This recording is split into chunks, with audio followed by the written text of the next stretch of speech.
हाय viewers, तो चलिए शुरू करते हैं किसी अजनबी के प्यार में, जो कि एक कहानी संग्रह है और जिसे रेणु मिश्रा ने लिखा है। उसके आगे की कहानी, जिसका शीर्षक है स्याह, सफ़ेद और रंगीन।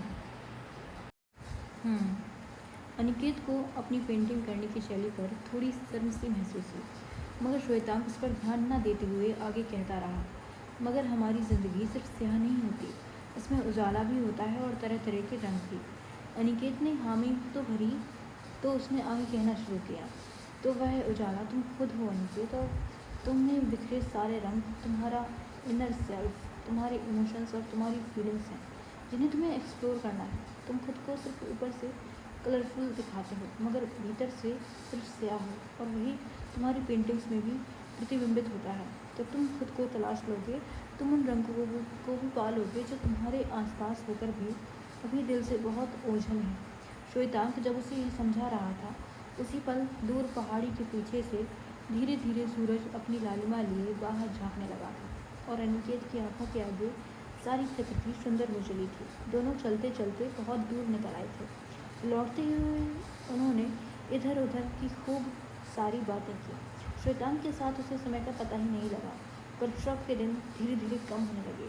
वहाँ आए लोग एक दूसरे के साथ काफ़ी घुल मिल चुके थे। उनका साथ में उठना बैठना, खाना पीना होने लगा था। वे सब रात में कभी कभी बैठकर गाने गाते, तो कभी साथ में घूमने लगते। अनिकेत इन सब में शामिल होकर भी अपने अंदर पहले सा अधूरापन ही महसूस करता। जब श्वेतांक को देख लेता या उसके साथ रहता, तो उसकी रूह थोड़ी देर के लिए शांत हो जाती, मगर फिर पहले जैसी बेचैनी घिर लेती। एक शाम पेंटिंग करते करते अचानक से उसे जाने क्या हुआ, और वह अपनी सारी पेंटिंग्स फाड़ने लगा। आखिरकार थक कर निढाल होकर सो गया। उसने सपने में देखा कि वह श्वेतांक की शॉल को खुद में लपेटे जा रहा है। उसमें से आती हुई खुशबू से खुद को महका हुआ पा रहा है। श्वेतांक उसे देखकर मुस्कुरा रहा है और अपनी शॉल मांग रहा है, मगर अनिकेत शॉल को उसकी ओर बढ़ा के अपनी ओर खींच ले रहा है। इसी खींचतान में श्वेतांक उसके ऊपर आ गिरा और उसकी आंखों में देख मुस्कुराने लगा। उसकी आंखों के आईने में दुनिया के सारे रंग दिख रहे थे। तभी सपने में किसी ने दरवाज़ा खटखटाया, और असल में उसकी नींद टूट गई। बाहर शाम ढलने लगी थी। उजाला अपने सारे रंग समेट कर वापस जा रहा था। वह उठा और बिना किसी को कुछ बोले रिजॉर्ट के बाहर निकल गया। चौली की जाली पहाड़ी पर जाकर वहीं घंटों बैठा रहा और बहुत देर तक खुद को टटोलता रहा। उसे सपने में जैसा श्वेतांक के साथ फील हुआ, वैसा तो उसे मेधा के साथ भी कभी नहीं लगा। आखिर वो क्या खालिश है या खालीपन है जो उसे खाया जा रहा है? वो क्या है जिसे ढूंढने वह यहाँ तक चला आया है? आखिर क्या पाना चाहता है? उसके अंदर किस चीज़ की कमी है जिसे पूरा करके वह खुद को पूरा मिल पाएगा? उसका दिल उसे आखिर किस रास्ते ले जाना चाहता है? क्या वह खुद उस रास्ते भटकने के लिए तैयार है? क्या वह सब जो सोच रहा है वह सही होगा सबके लिए? ऐसे ही सवालों से उलझते उलझते वहाँ से उठकर चलने को हुआ, तो देखा कि पेड़ों के पीछे से श्वेतांक उसे ढूंढते हुए चला आ रहा है। अनिकेत भी उसके करीब जा खड़ा हुआ। श्वेतांक कभी कुछ पूछता कि तभी अनिकेत ने उसे बाहों में भर लिया और जोर से चूम लिया। श्वेतांक कुछ पल सुन्न सा खड़ा उसे देखता रहा, फिर आंखों में आंसू लिए उसने भी अनिकेत को बाहों में घेर लिया। दोनों एक दूसरे से ऐसे घिरे कि समझ की बनाई सारी दुनिया टूट गई। दोनों के दोनों दुनिया से अनजान बहुत देर एक दूसरे को प्यार करते रहे। अब अनिकेत के अंदर से भी श्वेतांक जैसी खुशबू आने लगी थी। वह श्वेतांक के प्यार के रंग में सरोवर था।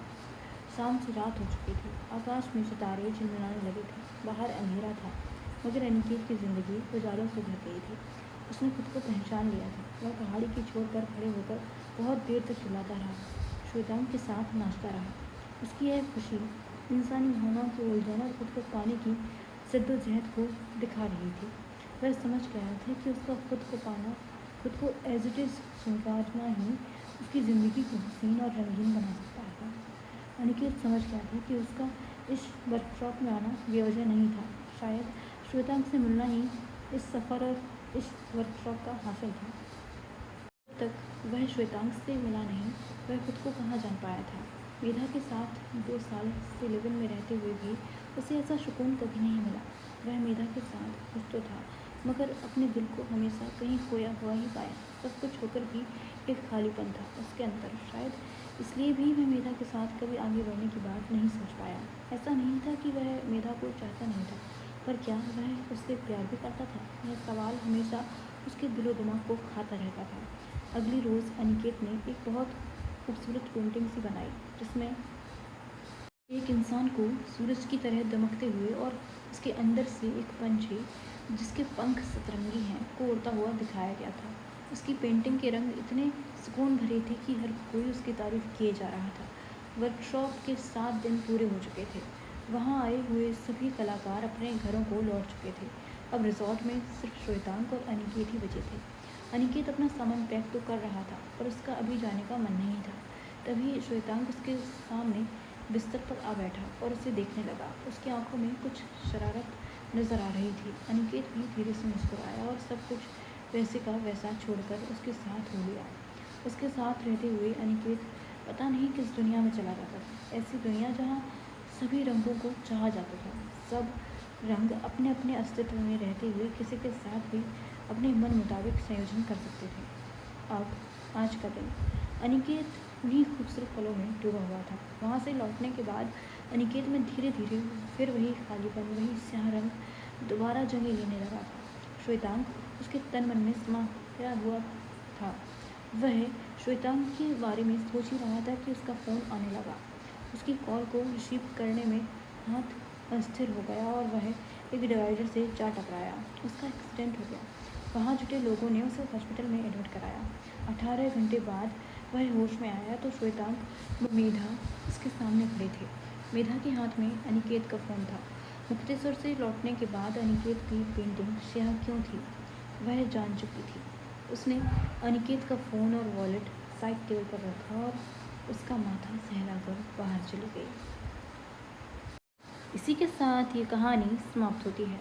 I hope you like it. तो चलिए अब कल मिलते हैं इसी कहानी संग्रह की अगली कहानी के साथ। Thank you for watching.